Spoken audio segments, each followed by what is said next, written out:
So last time we discussed how the Adventist Church had failed its members in refusing to defend their religious liberty, and even going so far as to condemn those who use religious liberty as their claim for an exemption from vaccine mandates.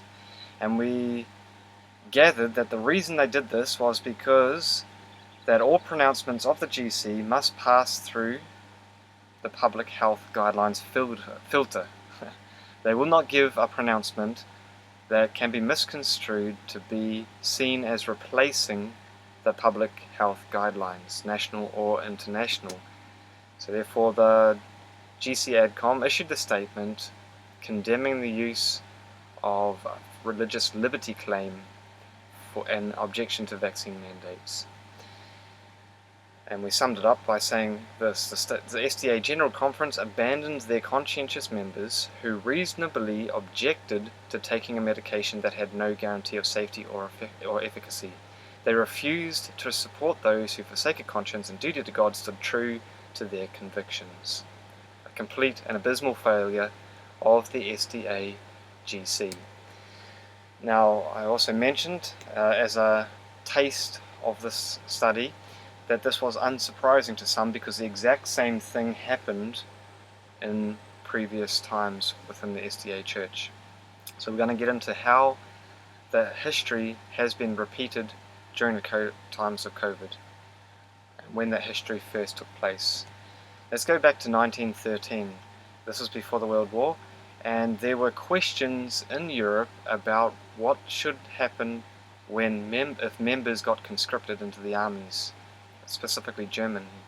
So Conradi travels to the GC in America, and he asks for advice about these questions because there was no European country at the time who had any provision for non-combatancy or conscientious objection, and he did not receive any advice from the General Conference.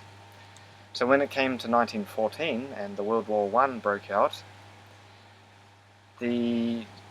Conradi he was in America at the time, and he went back to Europe to find that the president of the East German Union had sent a letter to the Ministry of War in Berlin on behalf of the church there. And the letter stated, "In these times of stress, we have bound ourselves together in the defense of the fatherland, and under these circumstances we will also bear arms on Saturday."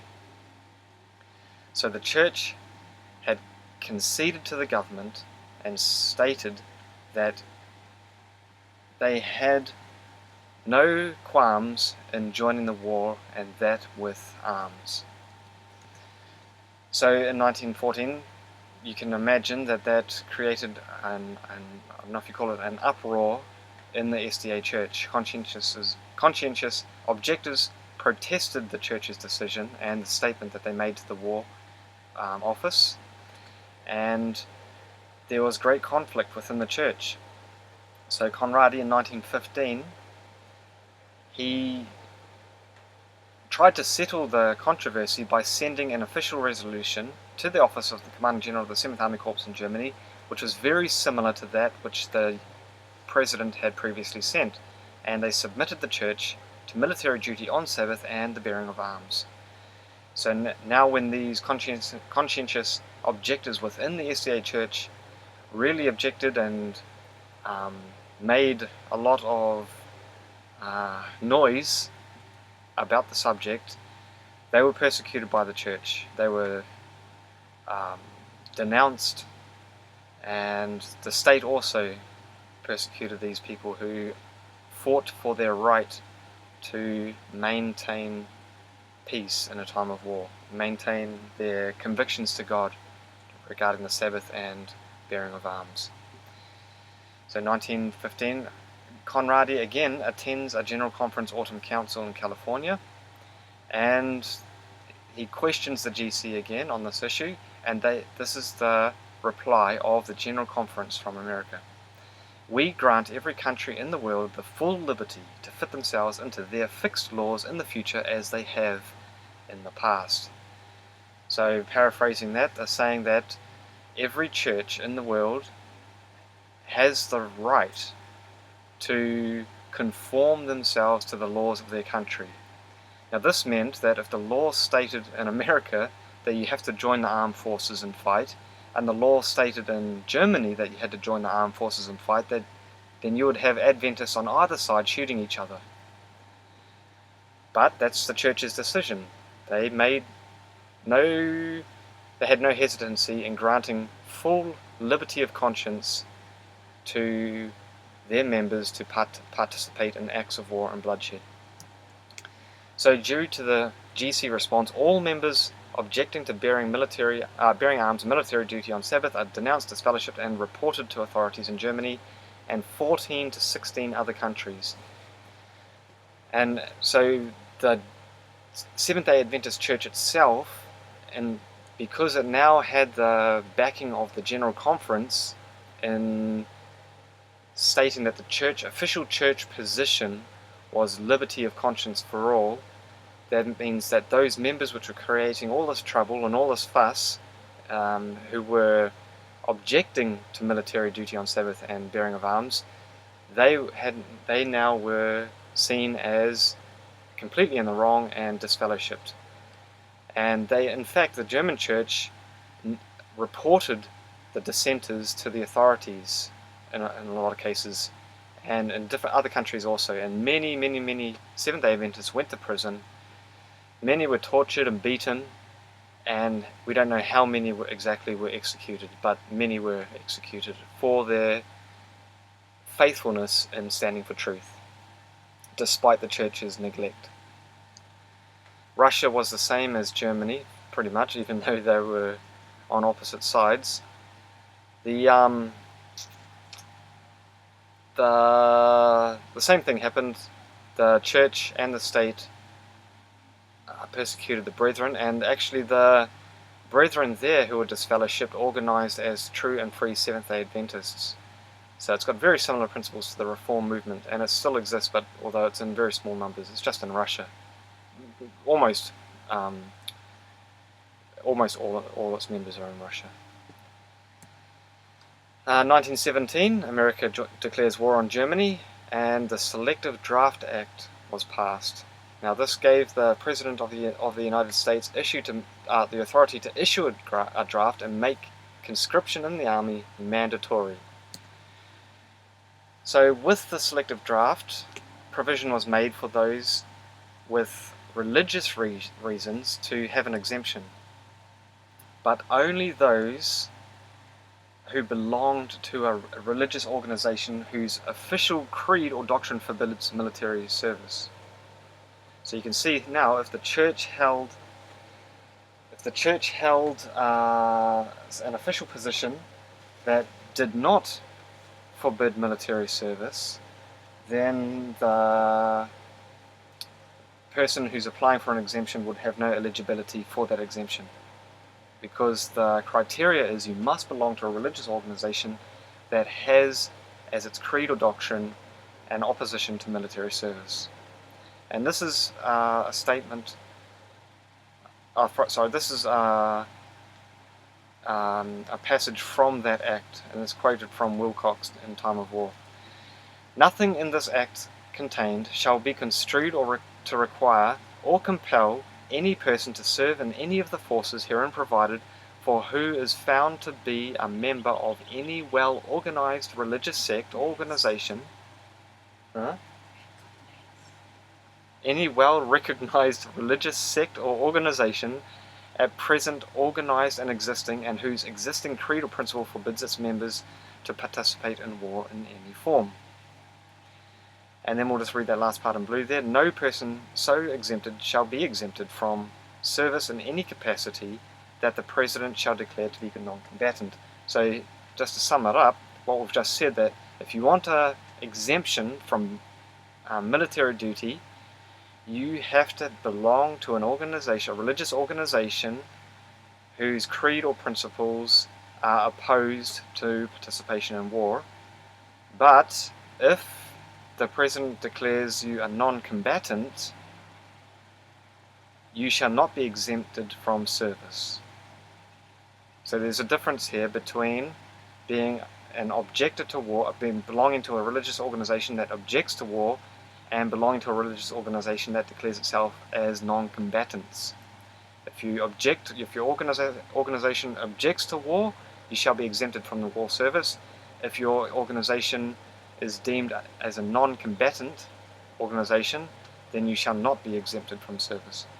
So on behalf of SDAs in the USA, the North American division of the SDA Church issued the following statement: "We have been non-combatants throughout our history." Now they go on to say, "We are compelled to decline all participation in acts of war or bloodshed and being inconsistent with the duties enjoined upon us by a divine master." So they appealed to the government that they should not participate in acts of war or bloodshed, but they stated that we have been non-combatants. So because the SDA Church declared itself as non-combatants, SDAs in America were left at the mercy of government boards as to whether they, on an individual basis, would be given an exemption from combative roles. So they could appeal to tribunals within the state that they were in, or the county and then the state. However, they had no backing or no support from the Adventist Church. The Adventist Church had already given away all basis for an official exemption to be made on their behalf when they said that they're non-combatants and they don't object to war itself. And so, well, object to participation in war, they just object to bearing of arms. And because now some SDAs were given non-combatant status and they weren't required to bear arms, and an example of this is Desmond Doss. He wasn't required to bear arms. However, those who were declared non-combatants, they were not eligible for exemption from service on the Sabbath. So while some of them did not have to bear arms, none of them were eligible for exemption of Sabbath duties. And you can see this if you watch the movie, what's it called, Hacksaw Ridge on Desmond Doss. It starts out that he was fighting for his religious convictions on keeping the Sabbath holy and not bearing arms, but in the end, it's true that he didn't bear arms until the end, but in the end of the movie it shows him participating in war on the Sabbath day. All he did, they're saying, "Where's Desmond Doss?" "Ah, he's praying, sir." And then he finishes praying and then he goes to military duty because it's Sabbath. So the SDAs were left at the mercy of the state, and the church completely abandoned them. Similar thing happened in Great Britain. The status of SDAs were non-combatants, and they weren't required to bear arms, but they were forced to execute military duties on Sabbath or face prison. Now there were many SDAs who were imprisoned because of their convictions, but their time in prison and their time in the army itself was a very difficult one. When they were seen as non-combatants, they were looked upon as traitors to the country, who will not fight for the patriotism and the cause of their country. So they had a very hard time in Britain also, because the SDA Church did not stand for religious liberty when it comes to participating in war, whether on Sabbath or not, particularly on Sabbath. And in Canada and South Africa, SDAs also were declared non-combatants, and they were also exempted from bearing arms, but they were not exempted from military service on Sabbath. So there's difficulties all around the board, mainly on the Sabbath question, not so much on the bearing of arms, but on the Sabbath question. And the bearing of arms was in Europe and Germany. They were forced to bear arms or go to prison. But in other countries, Western countries, they were forced to work on the Sabbath, so they had similar problems there. Australia and New Zealand were different, however, because the church held the official position that it was non-combatant, but with just unswerving and persevering effort and what do they call it when the woman keeps knocking on the neighbour's door at midnight for a loaf of bread for her visitor? I've forgotten the word now.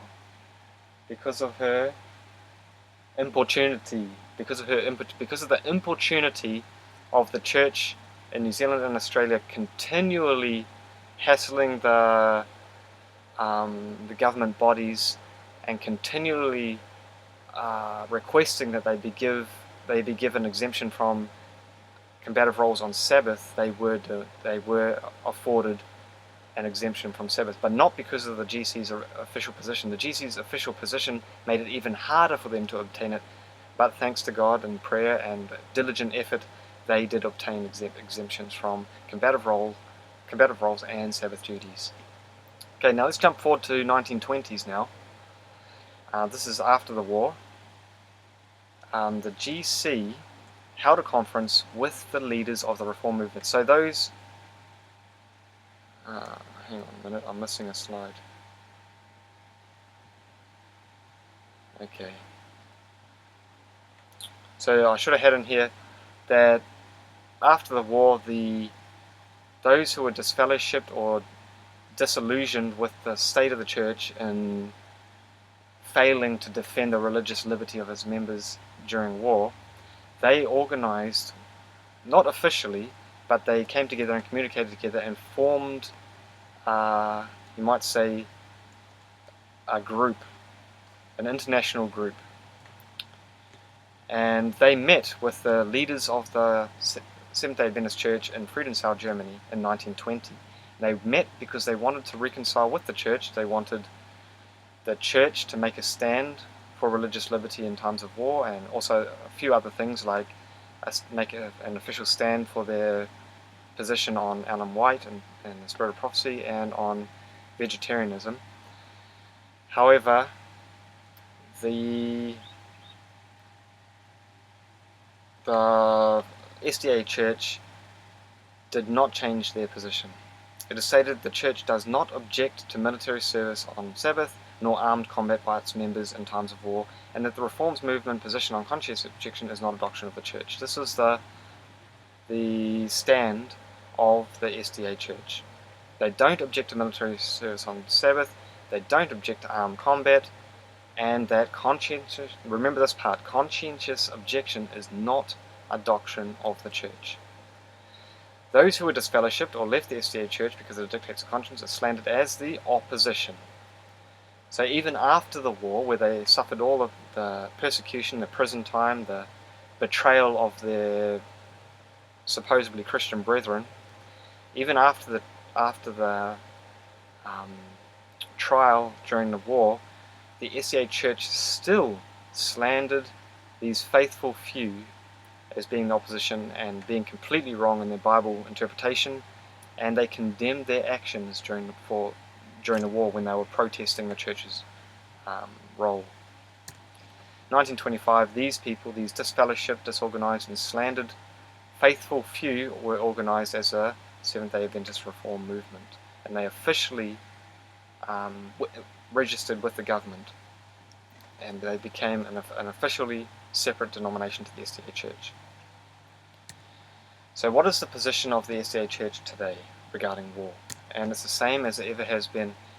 If you look up this document or this article written by Ted Wilson, this is in Adventist World, he goes for in the article and states that Seventh-day Adventists are non-combatants, and then he defines non-combatants as a service in any unit of the armed forces which is unarmed at all times, or down to this service in the medical department of any of the armed forces, or any other assignment of the primary function of which does not require the use of arms in combat. So non-combatants are solely those who do not bear arms during war. Notice how it's got nothing to do with the Sabbath day.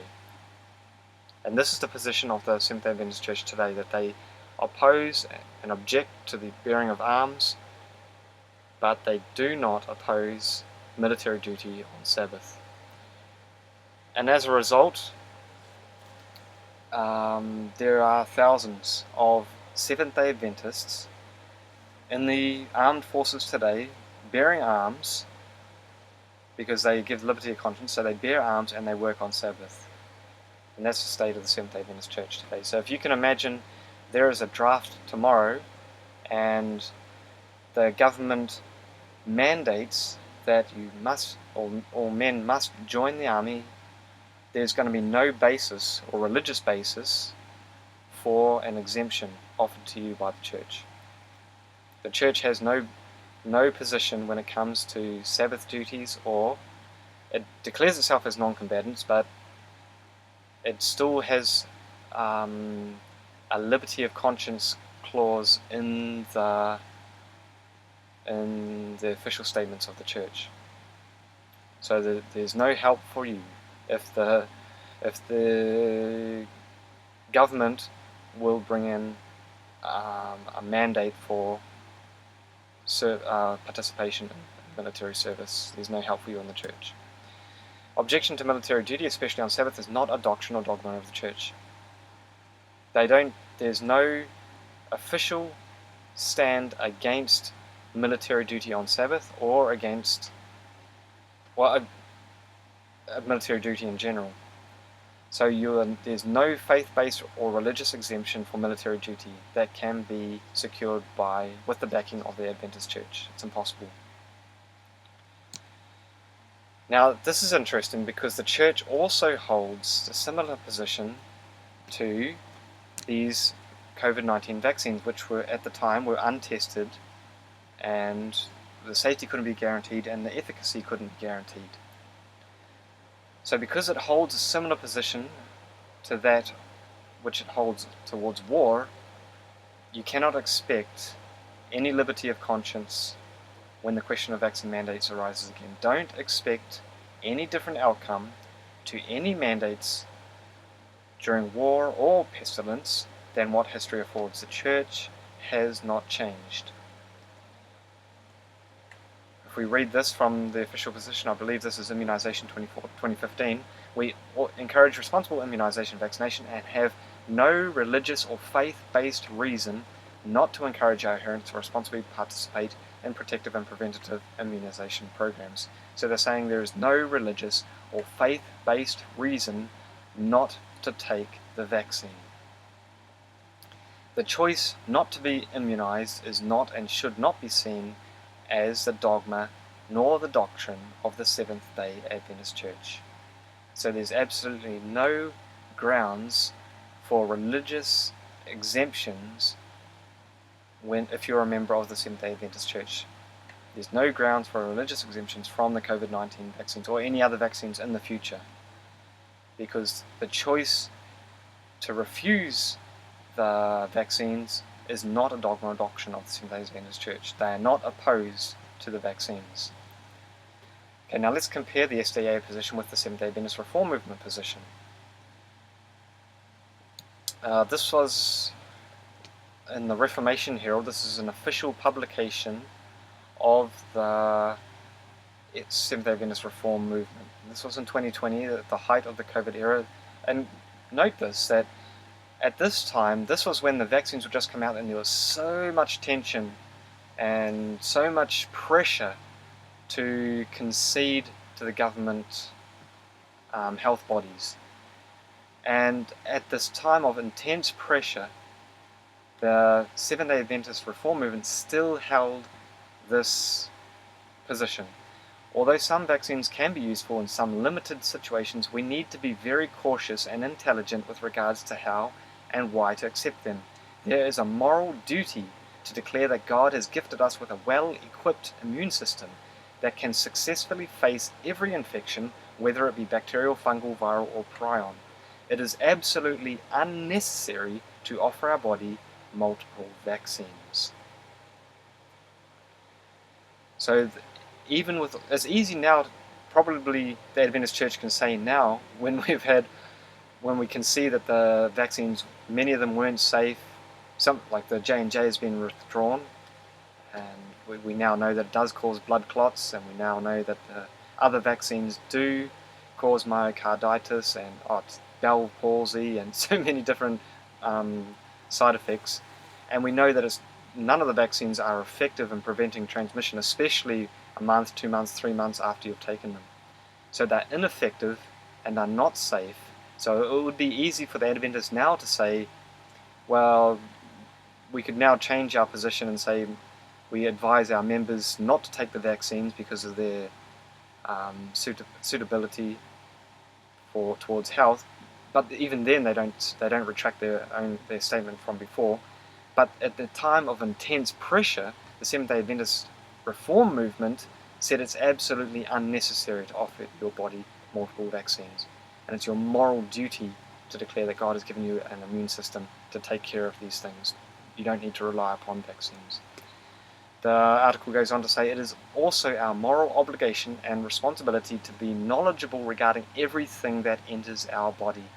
Knowing that our body is a temple of the Holy Spirit, we should be prudent with regard to each type of vaccine, becoming aware of what are the possible side effects and the risk benefits. So that's in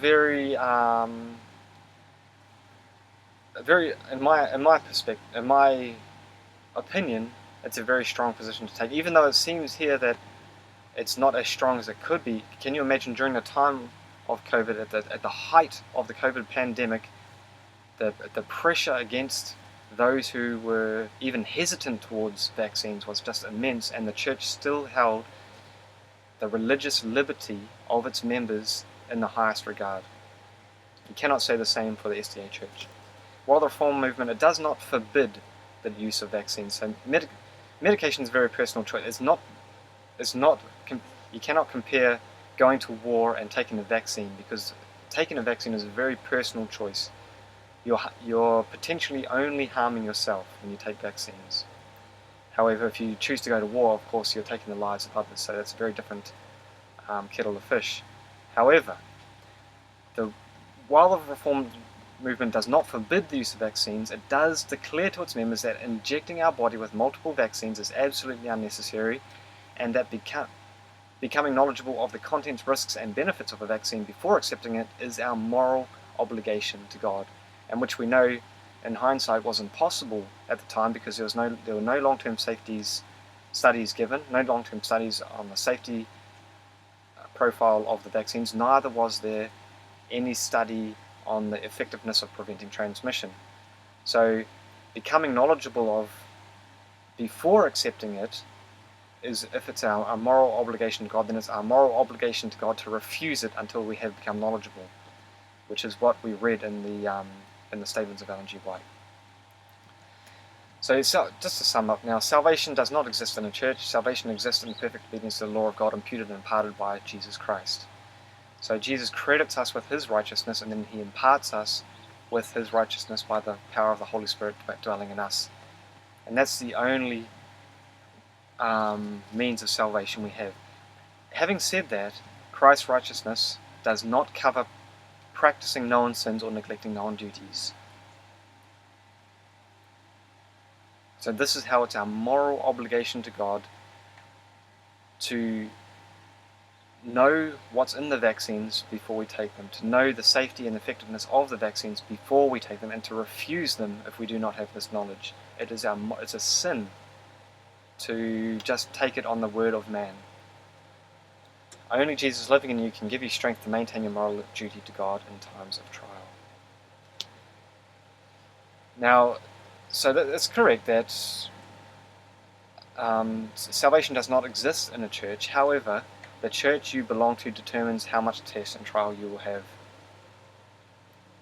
So if you belong to a church that has no grounds for religious liberty when it comes to vaccines, or when it comes to war for that matter, you can expect that you are going to have a lot of trial and a lot of test in the future, because we know both of those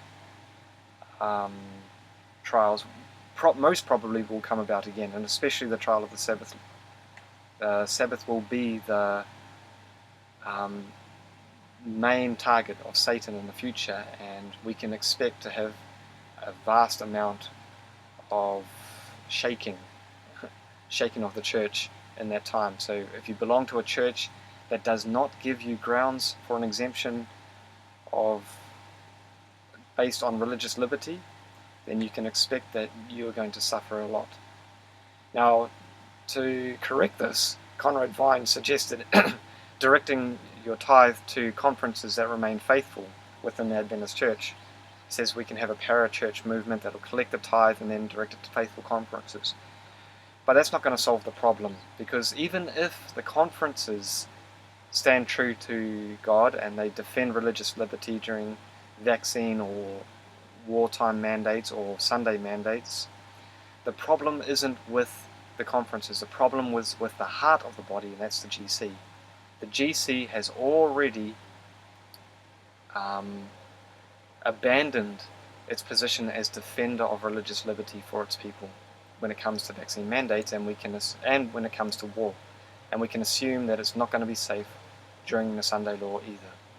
So if the official position of the GC does not support religious liberty for vaccines, or I'll add for war, which it still doesn't, it will be very difficult to convince the government you have a religious or a faith-based reason to claim religious liberty, even if your local conference supports you.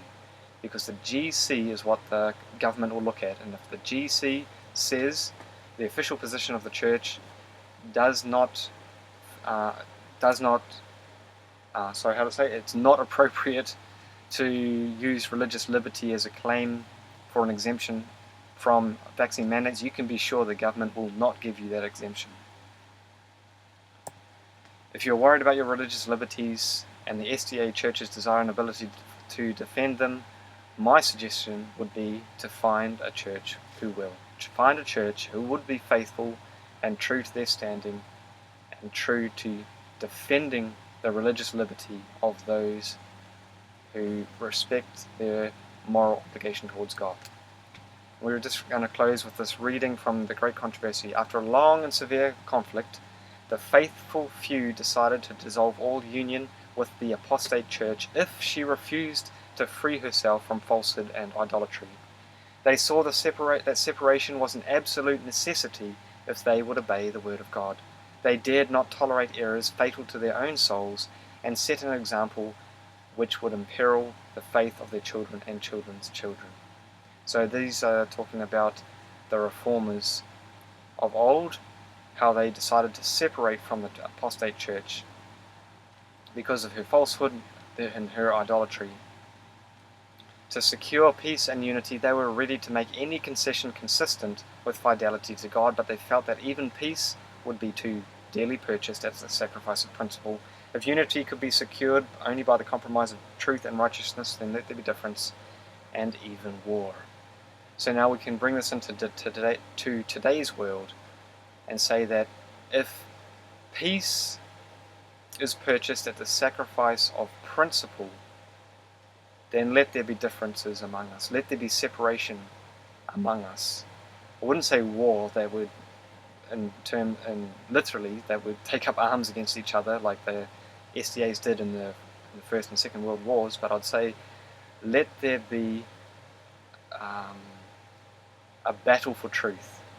Let the Word of God prevail triumphant in the struggle that we have against those who would oppose it. We want to make any concession that we can, as long as we remain faithful to God.